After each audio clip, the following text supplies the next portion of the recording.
Hello दोस्तों, हमारे YouTube channel में आप सभी का स्वागत है। तो दोस्तों, इस वीडियो में हम कुछ दो popular defence stocks BEL and BDL को डिस्कस करने वाले हैं। इन दोनों स्टॉक से रिलेटेड कुछ लेटेस्ट अपडेट्स हैं जिन्हें हम फर्स्ट ऑफ ऑल डिस्कस करेंगे एंड उसके बाद हम इनके टेक्निकल्स को भी डिस्कस करेंगे। तो चलो वीडियो को स्टार्ट करते हैं न्यूज के साथ में। बेल और बीडीएल के लिए बड़ी खबर, मिल सकती है 4,000 करोड़ की डील। एक बड़ी डील की संभावनाएं हैं यहाँ पर, जिसमें बीईएल एंड बीडीएल को बेनिफिट्स मिल सकते हैं। चलो हम अभी डिटेल्स में इस डील के बारे में डिस्कशन करेंगे।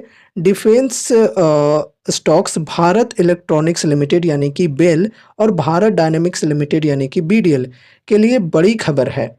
सूत्रों के मुताबिक, दोस्तों ध्यान में रखना कि सूत्रों के मुताबिक ये खबर आ रही है, ऑफिशियली ये खबर नहीं आई है। बेल और बीडीएल दोनों कंपनियां आर्मेनिया के साथ एक डील साझा कर सकती है और यह डील 4,000 करोड़ रुपये की हो सकती है।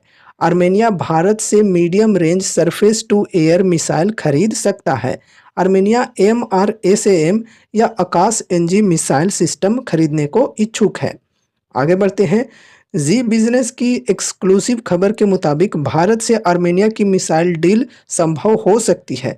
Armenia medium range surface to air missile खरीद सकता है। भारत इलेक्ट्रॉनिक्स लिमिटेड यानी कि बेल एमआरएसएम और आकाश एनजी दोनों मिसाइल सिस्टम बनाती है। दोनों कंपनियों के हाथ बड़ी डील लग सकती है। आर्मेनिया बीडीएल और बेल दोनों के साथ बातचीत कर रही है। चलो इस न्यूज को हम यहाँ पर संक्षिप्त में डिस्कस करेंगे। तो देखो, यहाँ पर एक एक्सपोर्ट डील से रिलेटेड न्यूज आ रही है एंड ये जो डील है इसकी वैल्यू हो सकती है 4,000 करोड़ रुपए की। काफ़ी बड़ी डील हो सकती है, एक्सपोर्ट डील हो सकती है। एंड किस चीज़ से रिलेटेड ये डील हो सकती है? मिसाइल सिस्टम से रिलेटेड। देखो, ये कुछ दो मिसाइल सिस्टम हैं जो कि आर्मेनिया खरीद सकती है भारत से। तो दोनों में से कोई भी मिसाइल सिस्टम आर्मेनिया खरीद सकती है इंडिया से। काफ़ी अच्छी बात हो सकती है, फिर इन कंपनीज को काफ़ी बढ़िया बेनिफिट्स मिल सकते हैं। हालांकि इसके टाइमलाइन पर कोई कमेंट नहीं किया जा सकता है। सूत्रों के मुताबिक यह डील को पूरा होने में 2 वर्ष का वक्त लग सकता है। बता दें कि हाल ही में आर्मेनिया ने बीडीएल से आकाश एयर मिसाइल सिस्टम खरीदा था, जिसका एरर परसेंटेज 3% है, जो कि बहुत अच्छा मिसाइल सिस्टम माना जाता है। तो दोस्तों, इस प्रकार की न्यूज फिलहाल आ रही है सूत्रों के मुताबिक। अगर रियलिटी में ये जो चीज़ें हैं वो आगे चलकर होती हैं तो इन कंपनीज को काफ़ी बढ़िया बेनिफिट्स मिल सकते हैं। साथ ही साथ जो इंडिया का एक्सपोर्ट टारगेट है उसमें भी ये डील एक बड़ा रोल अदा कर सकता है। अब दोस्तों देखो, बीडीएल से रिलेटेड एक और अपडेट यहाँ पर ये भी है कि जो बीडीएल एक मिसाइल सिस्टम बनाती है, नाम है एस्ट्रा मार्क 1। ठीक है, तो जो एस्ट्रा मार्क 1 मिसाइल सिस्टम है इसकी मैन्युफैक्चरिंग को कंपनी बढ़ाने वाली है। ठीक है, अभी हम इसे भी डिटेल्स में थोड़ा डिस्कस करेंगे। तो देखो, जो बीडीएल के जनरल मैनेजर हैं, नाम है उनका विनोद कुमार जी। इन्होंने घोषणा की है कि एस्ट्रा मार्क 1 मिसाइल के प्रोडक्शन के लिए भारतीय वायुसेना की मंजूरी कंपनी के लिए एक इम्पोर्टेंट माइलस्टोन है। इस मंजूरी से बीवीआर यानी कि बियॉन्ड विजुअल रेंज मिसाइल के प्रोडक्शन को बढ़ाने के प्रयासों को बल मिलने की उम्मीद है, जो भारत की वायु रक्षा क्षमताओं का एक की कंपोनेंट है। एस्ट्रा मार्क 1 के लिए प्रोडक्शन लाइन अब पूरी तरह एस्टेब्लिश हो चुकी है। इसलिए बीडीएल भारतीय वायुसेना की प्रत्याशित मांग और मित्र देशों से संभावित एक्सपोर्ट ऑर्डर्स को पूरा करने के लिए प्रोडक्शन बढ़ाने के लिए पूरी तरह तैयार है। यह प्रयास न केवल भारत की डिफेंस मैन्युफैक्चरिंग कैपेबिलिटीज को मजबूत करता है, बल्कि एक एडवांस्ड मिसाइल सिस्टम के एक रिलायबल सप्लायर के रूप में ग्लोबल डिफेंस मार्केट में देश की स्थिति को भी बढ़ाता है। तो दोस्तों, ये न्यूज चल रही है फिलहाल, काफ़ी अच्छी बात है। इस वजह से देखा जाए तो कंपनी को आगे चलकर काफ़ी बेहतरीन ऑर्डर्स मिल सकते हैं इस मिसाइल सिस्टम के लिए। देखो अस्त्रा मार्क 1 मिसाइल सिस्टम की बात की जाए तो काफ़ी बेहतरीन है, इसलिए वायुसेना की तरफ से डिमांड्स भी काफ़ी अच्छी खासी आ रही हैं इस मिसाइल सिस्टम के लिए। साथ ही साथ आगे चलकर एक्सपोर्ट ऑर्डर्स भी मिल सकते हैं कंपनी को। काफ़ी अच्छी न्यूज़ आ रही है। तो ये कुछ अपडेट्स रहे बीईएल एंड बीडीएल स्टॉक से रिलेटेड। अब चलो इनके टेक्निकल्स को भी थोड़ा हम यहाँ पर डिस्कस कर लेते हैं। तो भारत डायनामिक्स लिमिटेड को डिस्कस करते हैं। तो देखो अभी ये जो स्टॉक है ये अपने सपोर्ट के लेवल पर ट्रेड कर रहा है जो कि 1300 के अप्रोक्स है। एंड ये जो सपोर्ट की लेवल है ये 100 ईएमए की भी सपोर्ट की लेवल है, ठीक है। एज अ स्ट्रॉन्ग सपोर्ट के तौर पे ये जो लेवल है ये वर्क कर रहा है।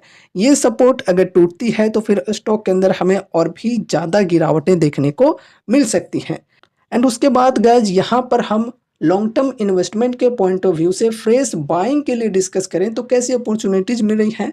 तो देखो फर्स्ट ऑफ ऑल आपको मैं ये एक डिस्क्लेमर देना चाहूँगा कि यहाँ पर जो भी चीज़ें हम डिस्कस कर रहे हैं वो सिर्फ और सिर्फ एजुकेशनल पर्पज से कर रहे हैं। आप सभी को मैं इन स्टॉक से रिलेटेड कोई भी बाय या सेल की क्वालिटी या रिकमेंडेशंस नहीं दे रहा हूँ। तो ये फर्स्ट ऑफ ऑल ध्यान में रखकर चलना। अब देखो गाइज अगर किन्हीं को ये कंपनी पसंद आ रही है, लॉन्ग टर्म के लिए होल्ड करना चाहते हैं, कंपनी के फंडामेंटल्स, फाइनेंशियल्स, बैलेंस शीट के ऊपर पूरा भरोसा है, तो इन्वेस्टमेंट के लिए कैसी अपॉर्चुनिटीज यहाँ पर मिल रही हैं।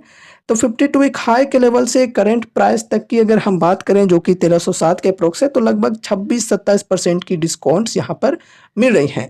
तो चलो देखा जाए तो ठीक है, फर्स्ट एसआईपी के लिए यहाँ पर लिमिटेड अमाउंट के साथ हम फर्स्ट एसआईपी करके चल सकते हैं।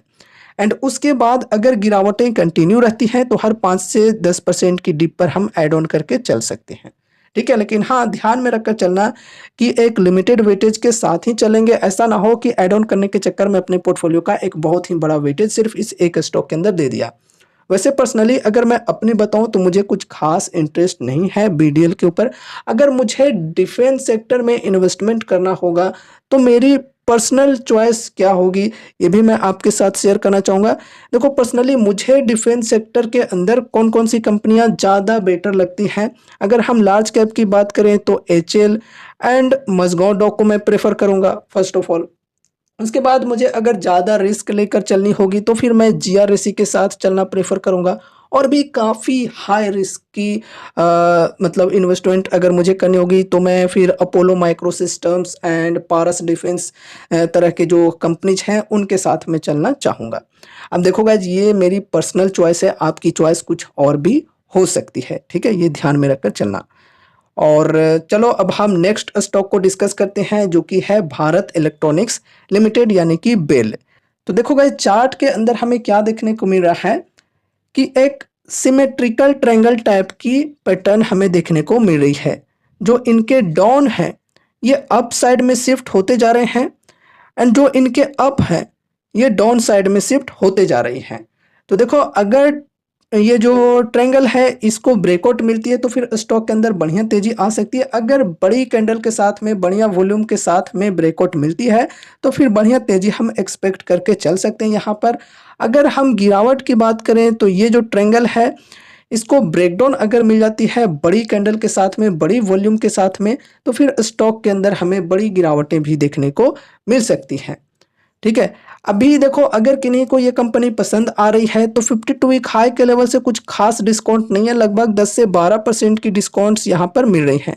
तो अगर किन्हीं को ये डिस्काउंट के साथ चलना है तो एक छोटी सी अमाउंट के साथ एसआईपी की शुरुआत करके चल सकते हैं।